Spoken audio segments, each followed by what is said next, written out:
Fleet Admiral Corax Thule gazed through the crystalline viewport of his flagship, the Void Render, watching his armada spread across the star system like a plague of metal locusts. 47 worlds had fallen before this very fleet. 47 civilizations had knelt or been reduced to ash. The Vorthak Empire's expansion had been unstoppable for 3 centuries. Admiral, his tactical officer reported, her voice carrying the characteristic hiss of their species. Long-range sensors detect a single vessel approaching our formation. Corax Thule's 4 eyes rotated independently, a sign of mild amusement among his people. One ship? Have the inhabitants of this system finally decided to surrender formally?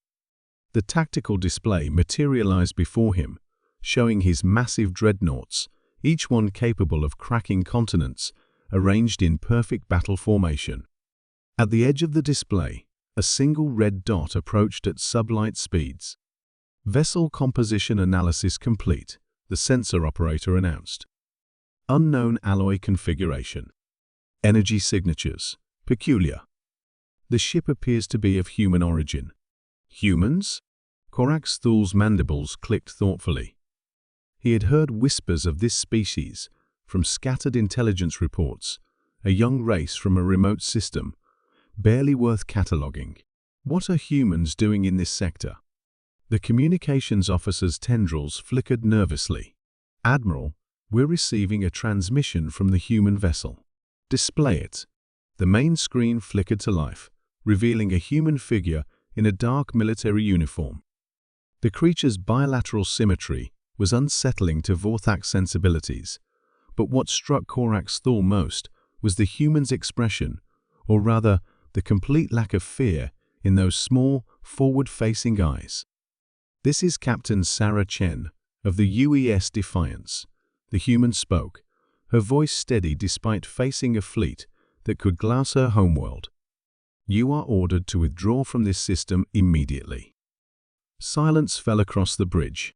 Several junior officers exchanged glances of disbelief. Corax Thule felt his combat glands release a small amount of stimulant, something that hadn't happened in decades. "Tactical, confirm vessel specifications," he commanded. "Single ship, Admiral. Approximately 800 meters in length.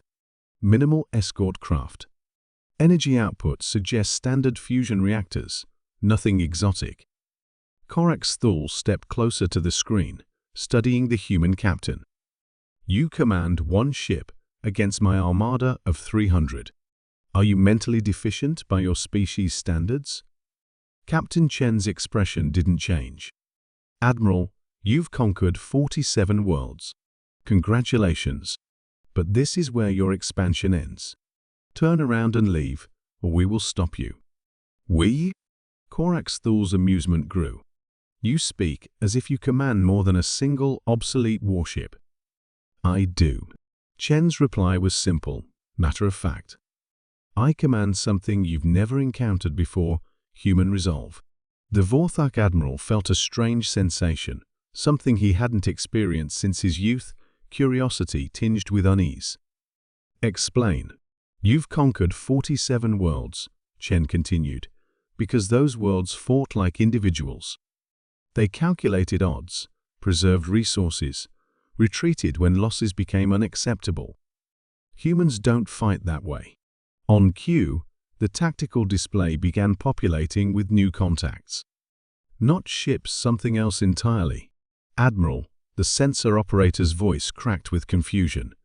"I'm detecting objects emerging from the asteroid field. Hundreds of them.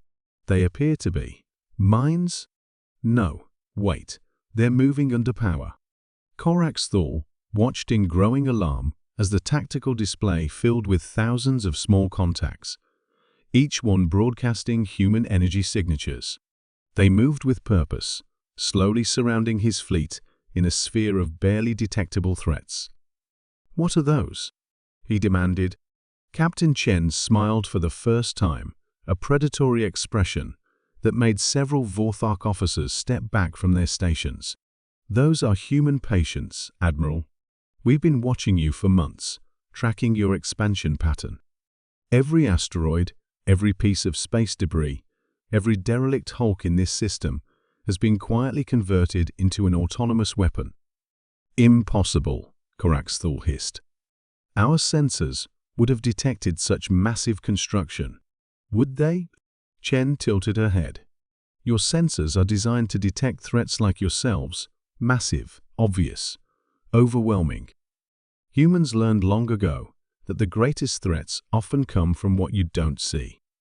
The tactical display now showed Koraxthal's fleet completely surrounded by thousands of small contacts, each one capable of independent action. You still command just one ship, the Admiral protested, though uncertainty crept into his voice. Admiral, you're thinking like a conqueror, one fleet, one commander, one point of failure. Humans think like a species. Every one of those autonomous units was programmed by human minds, carries human determination, and will continue fighting even if the Defiance is destroyed. Chen leaned forward, her eyes reflecting a cold certainty that made Koraxthal's combat glands flood his system with stress hormones. But more than that, she continued, you're now surrounded by human stubbornness. Those units don't just contain weapons. They contain our entire industrial base, our history, our culture, our children's future. Attack them, and you're not just fighting our military. You're fighting every human who ever lived and ever will live. One ship cannot. You keep saying that, Chen interrupted. But you're not fighting one ship.